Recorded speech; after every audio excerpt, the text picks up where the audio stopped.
የሰው ልጅ በእውነቱ የኔ ነው መሬቱ። የሰው ልጅ ግን ከንቱ አቅልና አይን የለው ሲገዛው ስሜቱ የሱ ያልሆነውን የኔ ነው ማለቱ ፈጣሪው በሰራው እሱ መባላቱ። ሰው እኮ አልነበረም መሬት ስትፈጠር ብቻውን ነበር አላህ መሬትን ሲፈጥር።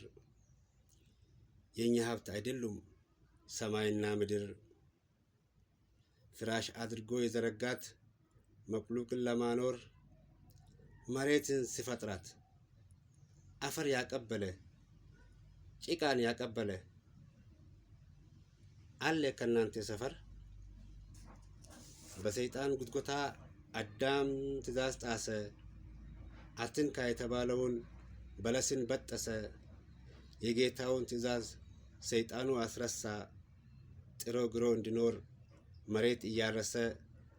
አዳም መቼ ሰራት መቼስ አልፈጠራት፣ በፈጣሪው ትእዛዝ ነው መጥቶ ጉብ ያለባት። ያለንበት ምድርን መች አዳም ገነባት፣ የማንም አይደለችም መሬት የአላህ ናት። ጣፈጠህም መረረህም ይሄ ነው ያለው እውነት። ፈጣሪ ፍቅር ነው በፍቅር ኑርበት።